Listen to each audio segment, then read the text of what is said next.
मुंबईच्या गर्दीत उभं असलेलं देशमुख ग्रुपचं मुख्यालय. बाहेरून तेजस्वी काचांच्या भिंतींनी झळकणारं, आतमध्ये मात्र काटेकोर शिस्त आणि व्यवस्था. दरवाजातून आत पाऊल टाकले की जणू दुसऱ्याच जगात गेल्यासारखं भासत. आज सकाळपासूनच रिसेप्शन हॉलमध्ये गडबड सुरू होती. कंपनीत पर्सनल असिस्टंटच्या पदासाठी इंटरव्ह्यू चालू होते. उमेदवार एकामागोमाग एक आत जात होते. काही आत्मविश्वास दाखवत होते, काही ताण लपवण्याचा प्रयत्न करत होते. त्यांच्यातच एक साधी पण डोळ्यात आशा घेऊन बसलेली मुलगी होती, जान्हवी पाटील. तिने साधा पण स्वच्छ ड्रेस परिधान केला होता. केस नीट गुंफलेले, चेहऱ्यावर साधेपणा, हातात फाईल घट्ट धरलेली. प्रत्येक उमेदवार आत गेला की तिचं हृदय थोडं जोरात धडधडू लागे. ही संधी मिळालीच पाहिजे. एवढ्या दिवसांची मेहनत व्यर्थ जाऊ नये. ती स्वतःला वारंवार धीर देत होती. तिचं नाव पुकारलं गेलं. ती थोड्या थरथरत्या पावलांनी आत गेली. समोर एक मोठा टेबल, त्यामागे 3 जण. मध्ये बसलेला तरुण मात्र उठून दिसत होता. विवेक देशमुख, कंपनीचा मालक. त्याच्या डोळ्यात थोडासा कडकपणा, चेहऱ्यावर गंभीरता, पण त्यामागे काहीतरी वेगळं दडलंय असं भासत होतं. आपलं नाव? त्याने थेट प्रश्न केला. जान्हवी पाटील. तिचा आवाज किंचित दडपलेला पण स्पष्ट. क्वालिफिकेशन? MBA finance. अनुभव आहे का? क्षणभर शांतता पसरली. तिने खोल श्वास घेतला. नाही सर, पण शिकण्याची तयारी आहे माझी. माझ्या कामात प्रामाणिक राहीन. विवेक तिच्या डोळ्यात बघत राहिला. तिथे घाबरटपणा नव्हता, न दिखाऊपणा. आत्मविश्वास, फक्त निर्भीड प्रामाणिकपणा. ठीक आहे, जाऊ शकता, विवेकने थंड स्वरात म्हटलं. जान्हवी बाहेर पडली तेव्हा तिला वाटलं की कदाचित तिचं काही होणार नाही, पण विवेकच्या मनात मात्र तिचं साधेपण ठसून बसलं होतं. दुपारी निकाल लागला. रिसेप्शनवर उमेदवारांची गर्दी होती. बोर्डवर निकालाची यादी लागली आणि वरच्या क्रमांकावर नाव चमकत होतं. Janhavi Patil, personal assistant to mister Vivek Deshmukh. तिच्या डोळ्यात आनंदाश्रू दाटले. देवा, अखेर माझ्या मेहनतीला फळ मिळालं. पहिल्याच दिवशी ती वेळेआधी ऑफिसमध्ये पोहोचली. आपल्या केबिनमध्ये बसून ती फायली व्यवस्थित लावत होती. विवेकच्या केबिनमध्ये प्रवेश करायचा तिला थोडा संकोच वाटत होता, पण तिने धैर्य केलं. सर, ही फाईल तुमच्या मीटिंगसाठी. विवेकने एक एक कागद चाळले. कुठेही चूक नाही, सर्व काही नीटनेटके. तो क्षणभर शांत राहिला, मग म्हणाला, गुड, तुमचं काम चांगलं आहे. जान्हवीने स्मित हास्याने उत्तर दिलं. धन्यवाद सर, मला फक्त माझं काम उत्तम करायचं आहे.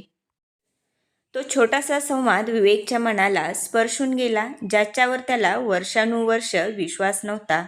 तिथे पहिल्याच दिवशी त्याला एका नवीन विश्वासाची हलकीशी झलक दिसली.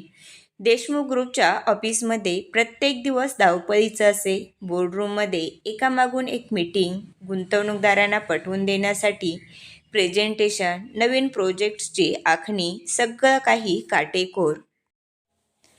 विवेक हा कामाच्या बाबतीत अत्यंत शिस्तप्रिय होता. त्याला चुका अजिबात सहन होत नसत. प्रेझेंटेशन असो वा रिपोर्ट, प्रत्येक तपशील व्यवस्थित, अचूक असावा हीच त्याची अपेक्षा. यामुळे अनेक कर्मचारी त्याच्या कठोर स्वभावामुळे घाबरत, पण जान्हवी मात्र काही वेगळीच ठरली. तिला नोकरी लागून 1 महिना झाला होता. सुरुवातीला थोडी घाबरत होती, पण हळूहळू तिने सगळी जबाबदारी आत्मविश्वासाने हाताळायला सुरुवात केली. मीटिंगसाठी फाईल आधीच तयार ठेवणं, प्रेझेंटेशन स्लाइड्स व्यवस्थित डिझाईन करणं, ईमेल्सचा तपशीलवार अहवाल बनवणं आणि विवेकला वेळोवेळी रिमाइंडर देणं, सगळं काही तिच्या हाताखाली परफेक्ट होतं. एका दिवशी मोठ्या गुंतवणूकदारासमोर प्रेझेंटेशन होतं. संपूर्ण कंपनीचं भवितव्य त्यावर ठरणार होतं. विवेक थोडा चिंतेत होता, पण त्याने स्लाइड्स उघडल्या तेव्हा प्रत्येक पॉइंट व्यवस्थित मांडलेला पाहून त्याने नकळत एक दीर्घ श्वास सोडला. नाईस वर्क जान्हवी, त्याने हळूच म्हटलं. ही त्याच्याकडून मिळालेली दुर्मिळ शाबासकी होती. जान्हवीच्या या कामामुळे विवेक तिच्यावर अवलंबून राहू लागला. ऑफिसमध्ये इतर मुलींना मात्र हे खटकू लागलं. कॉरिडॉरमध्ये, कॅफेटेरियामध्ये कुजबूज सुरू झाली. अगं, ती नवीन मुलगी ना, तीच सगळी कामं करते. हो, साहेब तर तिच्याशिवाय कुठे हालत नाहीत. काहीतरी वेगळंच नातं दिसतंय. मुलींच्या डोळ्यात मत्सर होता, पण कोणी उघडपणे काही बोलायचं धाडस करत नव्हतं. जान्हवीला हे सगळं जाणवत होतं, पण तिने कधी त्याकडे लक्ष दिलं नाही. तिचा उद्देश एकच होता, काम प्रामाणिकपणे करणं. विवेकला ऑफिसमधील ही कुजबूज माहीत होती, पण त्याने कधीच त्यावर प्रतिक्रिया दिली नाही. उलट त्याला जाणवत होतं की जान्हवी इतरांसारखी बनावट नाही. ती कामात बुडालेली असते, पण चेहऱ्यावर नेहमी शांत हास्य, आणि त्याला ते मनापासून भावू लागलं. देशमुख ग्रुपमध्ये रोज काही ना काही मीटिंग असायची. कधी गुंतवणूकदार, कधी परदेशी क्लायंट, कधी आतल्या शाखांच्या रिपोर्टसाठी मोठ्या सभा. सुरुवातीला विवेक स्वतः स्लाइड्स तयार करत असे, पण हळूहळू त्याने ही जबाबदारी पूर्णपणे जान्हवीवर सोपवली. जान्हवी, हा विषय वाचून घे. उद्या मीटिंग आहे, तुला सगळं कळलं पाहिजे. तो नवीन संकल्पना, प्रोजेक्ट्स, आर्थिक तपशील तिला समजावून सांगू लागला. जान्हवी ती प्रत्येक गोष्ट नीट ऐके, नोट्स घेई आणि तासनतास परिश्रम करून प्रेझेंटेशन तयार करे. तिनं केवळ लिहून ठेवण्यापुरतं नव्हे, तर समजून घेण्यावर भर दिला. यामुळे तिचं काम इतरांपेक्षा नेहमीच वेगळं आणि परिपूर्ण दिसे. नेहमी ऑफिसमध्ये कोणी चूक केली की विवेक ओरडल्याशिवाय राहत नसे. त्याचा आवाज कडक, नजरेत कठोरपणा. पण जान्हवीच्या बाबतीत मात्र तो वेगळाच वागत असे. तिने जर कधी एखादी छोटीशी चूक केली, तर तो फक्त शांतपणे समजावून सांगत असे, असं करायचं नाही, पुढच्या वेळी तुला जमेल. त्याच्या आवाजात तो सौम्यपणा पाहून बाकी सगळे थक्क होत. हा विवेक देशमुख, आणि इतका शांत. फक्त त्या मुलीसमोरच ऑफिसमध्ये कुजबूज सुरू झाली. जान्हवीच्या चेहऱ्यावर जर थकव्याची छटा दिसली, तर विवेक तिला विश्रांती घ्यायला सांगत असे. तू इतकी मेहनत करतेस, थोडा ब्रेक घे. एकदा ऑफिसच्या बाहेर ती थोडी उदास दिसली, तेव्हा त्याला स्वतःलाही त्रास झाला. सगळं ठीक आहे ना, त्याने नकळत विचारलं. त्या प्रश्नामध्ये खरा काळजीचा स्वर जान्हवीला जाणवला. तिला आश्चर्य वाटलं. नेहमी इतरावर ओरडणारा हा माणूस माझ्या बाबतीत इतका वेगळा का? विवेकला स्वतःलाही हे कळत होतं. तो विचार करायचा, मी इतर कोणावर एवढा विश्वास ठेवत नाही, मग हिच्यावर का? ही मुलगी खरंच वेगळी आहे. त्याच्या मनातले जुने कटू अनुभव अजूनही जिवंत होते, पण जान्हवीच्या प्रामाणिक स्वभावाने त्या जखमा थोड्या थोड्या भरू लागल्या होत्या.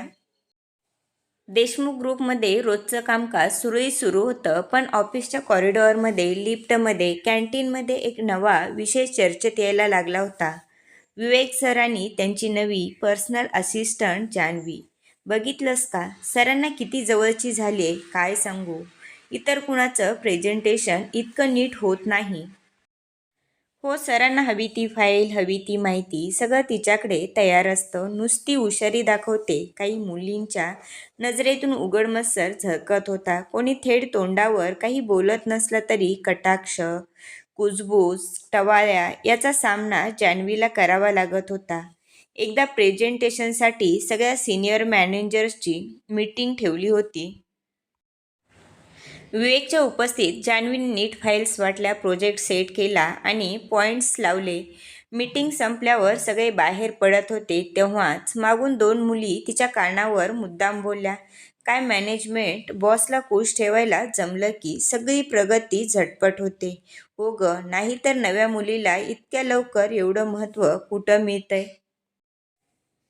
जान्हवी क्षणभर थबकली. तिच्या डोळ्यात पाणी दाटून आलं, पण तिनं शांतपणे डोकं खाली घातलं आणि निघून जायचं ठरवलं. पण हे सगळं विवेकच्या कानावर पडलं होतं. तो मागून पुढे आला आणि ठाम आवाजात म्हणाला, एक्सक्यूज मी, ऑफिस हा कामाची जागा आहे, कुणाच्या वैयक्तिक चारित्र्यावर बोटं ठेवायची जागा नाही. जान्हवीने इतवर जे काही केले ते तिच्या मेहनतीने आणि प्रामाणिकपणाने, आणि मला तिच्या कामाबद्दल 1% शंका नाही. सगळं ऑफिस स्तब्ध झालं. त्या दोन मुलींचे चेहरे लाल झाले. जान्हवी थोडी घाबरली, पण तिच्या मनात एक अनामिक धीर आला. विवेकने थोडं तिच्याकडे पाहून हलक्या स्वरात म्हटलं, आपलं काम तुम्हाला बोलतं, बाकीचं दुर्लक्ष करा. त्या दिवशी प्रथमच जान्हवीला जाणवलं की विवेक फक्त बॉस नाही तर तिच्या पाठीशी उभा राहणारा कुणीतरी आहे. मनातील भीती विरघळली आणि एक नवं आत्मविश्वासाचं बीज पेरलं गेलं. ऑफिसमधील कुजबूज मात्र थांबली नव्हती, पण आता जान्हवीच्या डोळ्यात ठामपणा दिसू लागला होता. धन्यवाद.